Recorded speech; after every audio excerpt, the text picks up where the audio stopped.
Hey guys, welcome back to Crafting Princesses. Today we will be making this gingerbread dress, and I have already drawn my ideas out on paper. I find that sometimes it's a lot easier if you draw them out and then follow that creation and make adjustments as you go along. So for the bodice, I will be using these glitter craft foam sheets, which you can purchase from Hobby Lobby, Michael's, Walmart, and I am doing them at a heart shape neckline and adding this cute white ruffle trim to the top of it. Now it's already pre-made that way, and I purchased that trim spool from Hobby Lobby. So for this darker brown glitter craft foam sheet, I've already cut it to the width that I need for my crochet top. And this comes out to be 10.5 inches wide. And the dress that I'm making today is a size 3T, 4T. The center point here shows at about 6.5, just under 7 inches in height, and then my ends are at 8 inches. Just to give you an idea of the size that it is. So what I did was I cut it out in a rectangle, then I folded it in half, and then I just cut while curving down towards the middle to get that heart-shaped neckline. Now for the lighter gold champagne colored glitter craft foam sheet, I just want this to go down the center of the brown, and so I've cut this one to be about 6 3/4 of an inch wide, and this will go directly in the middle. So I'm going to fold this in half to find my center. And then using my hot glue gun, I will glue a strip of glue down the center of the darker brown bodice piece, and then line that up with the center of the gold piece. And I want to line it up with the bottom because we will be trimming the top to match the darker brown piece underneath. So now that I have that glued down, I'm going to just measure the darker brown sides to make sure those are even, because I can already tell that the right side is just a little bit bigger than the left. And then I'll just trim off a little bit from the right side to make it even. The next step is to glue down the rest of this gold piece here. So just glue down both the left and the right side. And once that is completed and completely glued down, you can flip it over to the back and then cut along the top to match the dark brown piece on the bottom. Now we can add the white ruffle trim to the top here. So again, this is what I purchased from Hobby Lobby, and it's a ruffle trim that's already pre-made. I'm going to heat seal my end and then flip this over to the back, and we'll be gluing it down from the back. So I'm going to put glue just underneath where the stitch line is, and so that all that's going to be sticking out while looking at it from the front is just the ruffle, so you won't see any of the thread. So I'm going to cut this down to size and heat seal that end as well. Always heat seal your ribbon. And then using my high temp glue gun that has seen better days, I will just glue it down a little bit at a time. And the reason I glue it down a little bit at a time and I don't put glue down the entire side at once is because I want to work to make sure it's even all the way across, and I want to have a little more time to do that. And since hot glue dries so quickly, I don't want it to start drying on me before I can get to it. So I'm just using my fingers to curve it along with the shape so that we can get that beautiful heart-shaped neckline in the front. All right, so finish gluing that down, and then you'll do the same exact thing with the left side. And again, with the left, I'll start from the outer edge and come in to meet the middle. Our ruffle trim has been attached, and this is what it looks like from the back. Don't worry about any of the glitter that gets stuck to the back. That will not be seen. So now I will add a white rickrack trim around the edges of the gold piece. So I've heat sealed one end, and we're going to start at the top. And when I hot glue my rickrack trim, I glue directly onto the trim, the back side of the trim, so that I can follow the shape of the little squiggle lines. And that just helps to prevent any of the glue from getting out on the sides and making a mess. Because if you glue down a straight line, then those squiggles will miss some of that glue, and then you'll have little spots of glue that you'll have to pick off. Now, I do want clean corners, so with every strip of rickrack trim that I glue down, I will cut and then go down the side. Cut and then go along the bottom. Cut and then go along the side. Cut and then go along the right side of the top, if that makes sense. But I'll show you here. So once I've glued this piece down, I'm going to cut it, and then I will add the left side of the rickrack trim.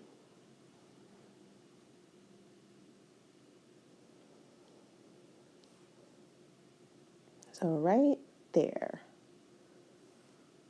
I then heat sealed my rickrack trim again, and now I'm going along the side, and I will stop about a ½ inch from the bottom because we'll actually be doing a red rickrack trim all the way along the bottom, which I will show you in a bit.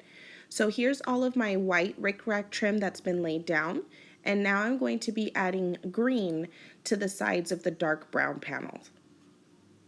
So I have a green rickrack trim, and I purchase all of my rickrack trim from Hobby Lobby when the spools are 50% off, and they are 50% off every other week.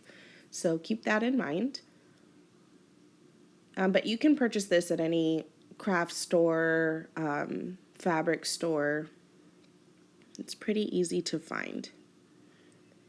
And then you're going to stop the green rickrack trim about a ½ inch from the bottom as well to match with the white. Then do the left side. So here's the white and the green, and then I have this really pretty red foiled rickrack trim, and I'll be gluing this down all the way across the bottom. Now it's time to add the buttons, and I'm going to be making my own custom little shiny rhinestone buttons. So here I have a pack of bottle caps, or well, they're advertised as bottle caps. I purchased these from AliExpress. I'll leave a link down below. I thought when I bought these that they were an inch wide in the middle, but like they do all of their sizing or measurements on AliExpress in like millimeters and stuff like that. So I made the wrong purchase, and then I didn't know what I was going to do with these, so this is perfect. So they're blank in the middle, and I want to fill those in with a red glitter craft foam circle. So to get that perfect circle size, I just flipped the red glitter craft foam over to the back and pressed down that bottle cap to make an indent of that circle, and then I'm just going to hand cut those out. Then I'm going to add some hot glue to the middle of my bottle cap here and add my little red circle, and I have my custom button. But you can use any kind of button. You can just cut out glitter craft foam into 1-inch circles or whatever size button shape you want, and you can really use anything. You can even use rhinestones as buttons, so this part is completely up to you. Whenever I add 3 buttons, I like to start with the middle one and then match the top and the bottom button so that it's even as far as spacing. I'm going to add a little like peppermint, like a little candy cane peppermint to the top left corner here. So I've cut out a 1-inch red glitter craft foam circle, and then I cut out little white glitter craft foam triangles. And I'm just going to glue those down, and then I will trim it from the back to match the red circle. So I'm just doing 1 triangle at a time and adding those on. I've now glued down my little candy piece to my white glitter craft foam sheet, and I'm just going to cut it out so that it has a white trim around the edges just to make it a little bit bigger. I glued down my little candy piece to the top left corner here. You could do it in the middle, you could do it on the opposite corner, but I really liked it on the corner. I didn't want to crowd the center of it too much, and I don't exactly want it to be symmetrical on both sides. I also have this really cute stretchy trim from Hobby Lobby as well, and I'm like losing my mind as to whether I should add it right here or not. But in the end, I decided not to, just because I felt like it was going to be a little too much, but I am going to add it somewhere else. So keep watching to find out. And here's the dress. So I am making a 3T4T. I'm using a chocolate brown crochet top. I will leave a link below for where I buy those. And I did 2 strips of tulle per hole on both the bottom and the top row. And this just makes the dress even fuller than it normally is. Now, to get this mixed look, as you can see here, I'm showing you the row that's underneath. I didn't match the brown with the brown. I changed up the pattern on the bottom so that all of the colors would mix in. And all of the colors that are used are brown, red, and ivory. So that's not white, it's ivory or cream. You can also add a red satin ribbon to the bottom. I will leave a little card up here in the corner for where you can find my tutorial on how to sew ribbon to the bottom of your dresses. Here, I've already added a felt piece to go underneath the bodice. So I cut out a felt piece to match this bodice piece here. It's the same exact size and shape. And I've already put that underneath the crochet top in a matching brown color. So I can just show you. Here you can see where it ends. So when I cut my bodice pieces, I stop them just underneath where the armpit would be. Before I glue anything down, I do want to add my straps so that I can make sure that gets included when I glue everything down on the top and I don't have difficulty with finding a hole to put it through. So here are my straps. If you need a tutorial on that, I will also leave a little card up here in the corner for where you can find my straps tutorial. To help along with the shape, I do want to take just a piece of string and tie down the center to bring it down in the middle so that it can help with hiding it behind the bodice piece once we glue that on. So to do that, I'm just taking a piece of string or a very strong thread you can use as well, and I find a hole down where that center point is, and I'm going to just tie this tight together in a double knot to pull it all down. Here you can see that it pulls down the center to help us out a little bit when we are adding our bodice. So to glue down this part, and I'm showing you here that as I'm gluing, I'll be tucking in any piece of the crochet top that might be sticking out because you don't want any of that to be seen from the front. So for this, I'm going to start in the middle. Anytime I have a design that is made with like a centerpiece, like the heart-shaped design or something like that, I find it a lot easier to start gluing from the middle so that you can make sure all of that in the center is even. So here I'm just going to glue down and press firmly until that glue is completely dry. Once you have that glued down, then you want to work to glue down each of your sides, and you want to make sure to glue excuse me, through the holes directly onto that felt underneath the crochet fabric so that everything is sandwiched together. And then I work about just like a couple rows at a time again so that the glue doesn't dry on me as I'm pressing this down. And you can see here that I'm tucking in any piece of the crochet that might be sticking out up at the top.